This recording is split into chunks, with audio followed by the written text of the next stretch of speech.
Mumbai ഇന്ത്യൻസോ Chennai super കിങ്സോ, ഇവരിൽ ആർക്കാണ് 17ാം സീസണിൽ ഏറ്റവും മികച്ച സ്ക്വാഡ് ഉള്ളത്?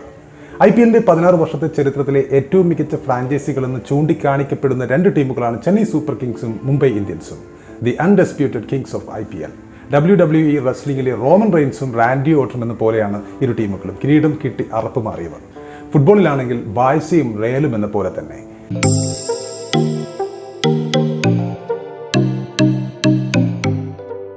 അപ്പോൾ ഇതുവരെ നടന്ന 16 ടൂർണമെന്റുകളിൽ 10 കിരീടവും ഈ രണ്ട് ടീമുകളാണ് പങ്കിട്ടെടുത്തതെന്ന് പറയുമ്പോൾ തന്നെ എത്രമാത്രം ആധിപത്യമാണ് ഇവർ പുലർത്തുന്നതെന്ന് വ്യക്തമാണ്. 5 വീതം ട്രോഫികളുമായി ചെന്നൈ സൂപ്പർ കിങ്സും മുംബൈ ഇന്ത്യൻസും ഒപ്പത്തിനൊപ്പം നിൽക്കുകയാണ്. നിലവിലെ ചാമ്പ്യന്മാർ കൂടിയാണ് മഹേന്ദ്ര സിംഗ് ധോണിയുടെ CSK.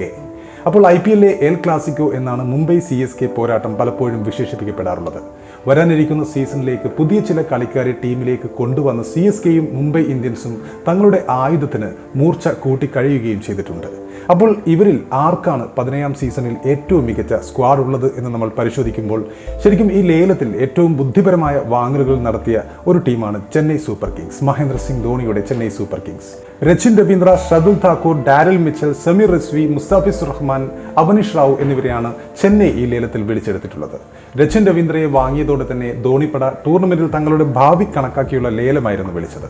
10 കോടിക്ക് ഷർദുൽ താക്കൂറിനെ തിരികെ എടുത്തതോടെ എക്സ്പീരിയൻസിന് അവർ പ്രാധാന്യം നൽകുകയായിരുന്നു. ഡാരൽ മിച്ചൽ എന്നൊരു ഓപ്ഷൻ കൂടി കിട്ടിയതോടെ മധ്യനിരയുടെ കരുത്ത് ഒന്നുകൂടി വർദ്ധിച്ചിട്ടുണ്ട് CSKയുടെ. പിന്നെ വിദേശ ബോളർ എന്ന നിലയിൽ പേസിൽ വാരിയേഷൻസ് വാരി വിതറാൻ മിടുക്കനായ ബംഗ്ലാദേശിൽ നിന്നുള്ള മുസ്താഫിസുർ റഹ്മാൻ കൂടി എത്തിയതോടെ ചെന്നൈ ഈ ലേലത്തെ സമീപിച്ചിരിക്കുന്നത് SRHന്റെ കാവ്യമാരനെ പോലെ അന്ധമായല്ല, കണക്കുകൂട്ടിയിട്ടും ഗൃഹപാഠം ചെയ്തിട്ടുമാണെന്ന് വ്യക്തമാവുകയാണ്. നിലവിലെ ജേതാക്കളായ CSK കൃത്യമായ പ്ലാനിങ്ങോടെയായിരുന്നു ദുബായിൽ നടന്ന ലേലത്തിൽ ഇറങ്ങിയത്. വളരെ സന്തുലിതമായ ഒരു സ്ക്വാഡാണ് തങ്ങൾക്ക് ലഭിച്ചിരിക്കുന്നത് എന്ന ആത്മവിശ്വാസം തീർച്ചയായും CSKക്കൊപ്പമുണ്ട്. അതുപോലെ നേരത്തെ പറഞ്ഞതുപോലെ രച്ചിന്റെ വരവ് ബാറ്റിംഗിൽ CSK ടോപ്പ് ഓർഡറിനെ കുറച്ചുകൂടി ശക്തമാക്കി കഴിഞ്ഞിട്ടുണ്ട്.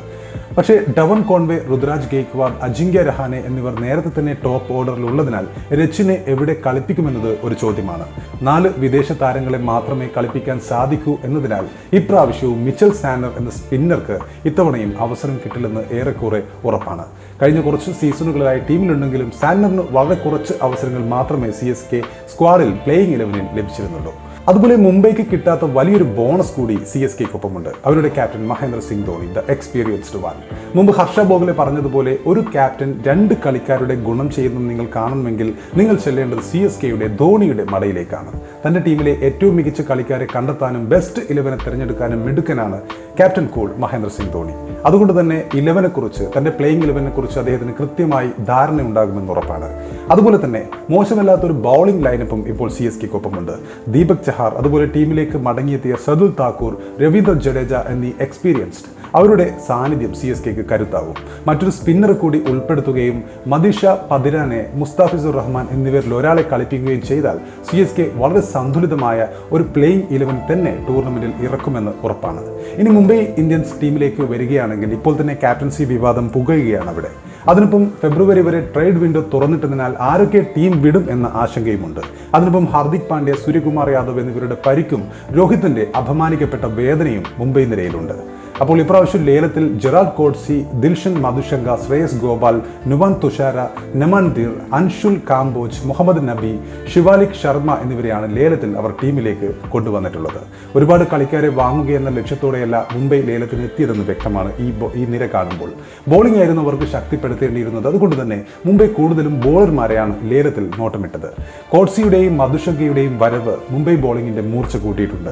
മുംബൈയുടെ ഏറ്റവും മണ്ടത്തരം നിറഞ്ഞ സൈനിങ്ങുകളിലൊന്നായ ജോഫ്ര ആർച്ചറിനെ ഇക്കുറി അവർ പറഞ്ഞയച്ചതിനാൽ ഇക്കുറി കരുതി തന്നെയാണ് മുംബൈ ഈ സൈനിങ് നടത്തിയിരിക്കുന്നതെന്ന് വ്യക്തമാണ്.